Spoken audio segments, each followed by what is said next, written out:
Eu vejo como categorias ou tipos de tares que, aliás, aqui tem algumas, né? Eu acho que se a gente for, a Mabel que estuda esse tema do esclarecimento, se a gente for esmiuçar, a gente até encontra outras categorias, outros tipos ainda maiores. Mas assim, o que na minha análise aqui, o que eu percebi?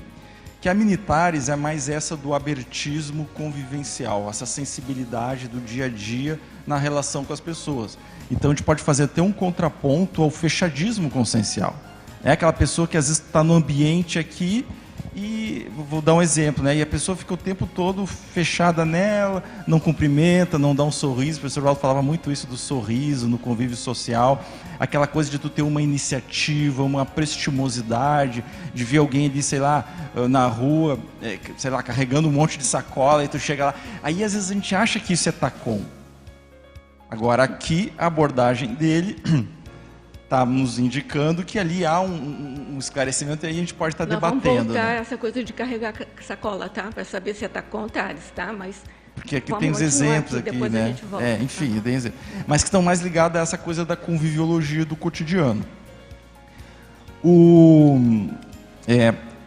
outro lá, tares expositivas, eu acho que está mais ligado à divulgação propriamente dita da conscienciologia, das verpons, a coisa de dar aula, de tu informar, aquela coisa que o professor Valdo diz, eu informo, a pessoa pega ou larga e tal. Eu acho que está mais ligado a isso.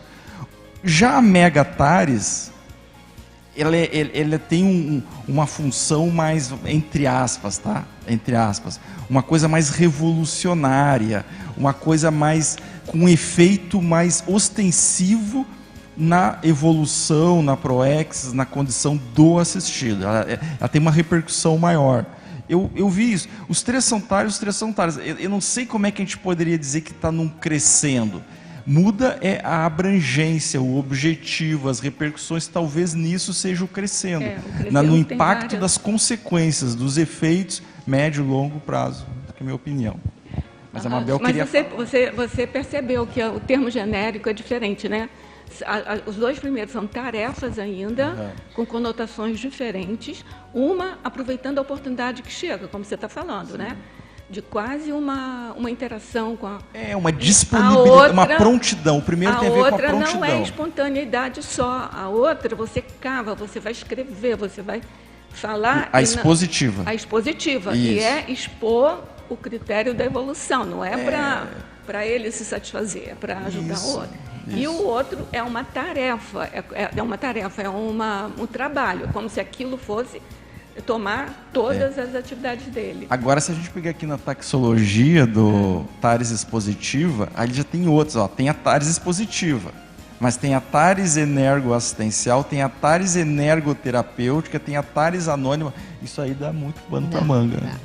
Porque, por exemplo, a primeira, qual que seria o requisito principal da primeira? Atenção, sensibilidade, uma prontidão, um abertismo. Isso aí a pessoa já consegue fazer os primeiros.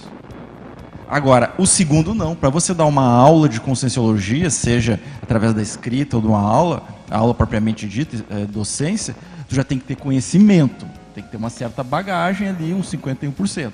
O terceiro é mais profundo ainda. É mais profundo. O terceiro aí já entra até uma conexão com a Herbex, com o Max Mecanismo, com a Ipec, é uma coisa mais... A gente tem que que fazer os três tipos.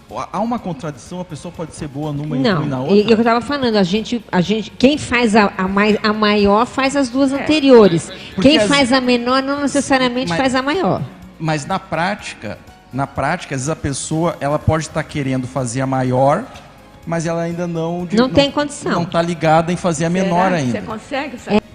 Quando a gente aprende a tarefa do esclarecimento, a gente, aqui na Conscienciologia, a gente foca, igual o João Paulo estava falando, a gente foca na parte da técnica de fazer o esclarecimento, que essa é uma forma de assistência, algo mais, digamos assim, operacional. E a gente muitas vezes dissocia do processo do atributo da assistencialidade, da condição da consciencialidade. E às vezes a gente dissocia também da cosmoeticologia. Sim. Se a gente entender a TARES apenas como uma técnica, algo operacional, daqui a pouco a gente põe um robô, uma inteligência artificial, dando aula de Conscienciologia, explicando Verpons, ele vai ser extremamente eficiente nessa TARES expositiva.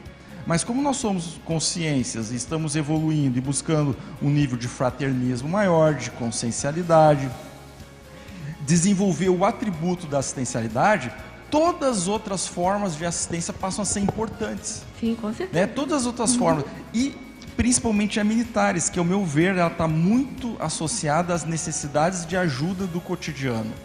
É a pessoa ser assistencial no sentido de ajudar.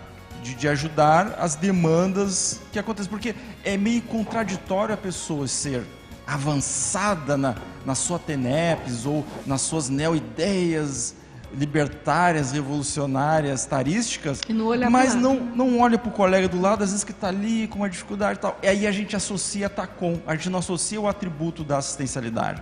A gente não associa a mega fraternidade ou a própria assistencialidade da consciência. Um dia a gente teve um debate aqui sobre um tema parecido, que é isso, que uma coisa é você, acho que foi sobre o público-alvo, que uma coisa é você ter um público-alvo da sua assistência, uma coisa mais estratégica, outra coisa é a tua assistencialidade cotidiana, da tua consciência, o teu nível de assistencialidade como consciência. Né? É um modo de ser. Que isso é constante, é aqui, é agora, em todo lugar. E aí, só respondendo a tua pergunta, isso começa por onde? Pela pensenidade da consciência.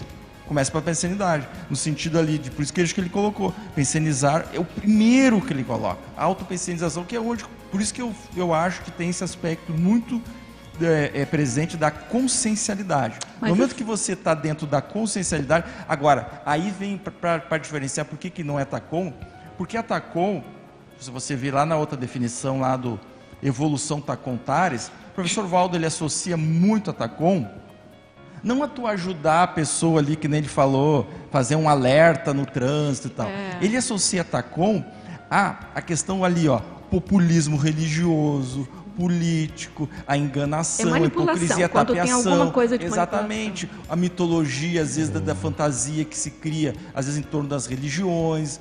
É nesse sentido que é o principal elemento distintivo da TACOM para a TARES. Só lembrar uma coisa que eu acho que é básica, mas não sei se foi falado. A TACOM gera dependência, a militares não. Então pronto, então gerou dependência, a pessoa fica precisando dar outro o tempo inteiro, já é TACOM. Não, informou, é militares. Se informou da evolução, já é TARES expositiva ou mega TARES, pronto. Então, quem sabe isso ajude a gente a clarear, né? Porque a TACOM é dependência, você fica ali. E a militares não, se você pegar aqui, ó, a correção, o esclarecimento, a informação, o ato de avisar, e aí vai. Então, ela tem essa diferença, né, na prática e na intenção. É isso aí. Você está falando da teática, né? Qual é a força que a teática tem na TARES? Eu acho que se a pessoa tem a experiência, ela tem mais condições de aprofundar, ver outros vieses daquilo ali, aprofundar o esclarecimento. Mas eu acho que quando a pessoa não tem experiência, não necessariamente é algo dispensável, ineficaz ou sem efeito. Por exemplo, a pessoa pode ler em algum lugar a técnica do estado vibracional. Eu posso ensinar a técnica do estado vibracional sem nunca ter alcançado a técnica do EV e a pessoa alcançar. Ela praticar e alcançar. Eu não ter a teática daquilo, mas como é uma técnica, algo compartilhado por outras pessoas, aquilo a pessoa pode alcançar. Mas é claro que se eu tenho experiência com EV, eu vou ter mais argumentos, mais conteúdo para ajudar a pessoa naquele entendimento e prática. Eu penso isso, acho que não é uma coisa... As variáveis aqui da enciclopédia, elas não são só diretamente. Por exemplo, a autovivência do estado vibracional profilático é uma capacitação, um reforçamento da condição do assistente para aguentar o tranco da mega TARES. E está embutido. Exatamente.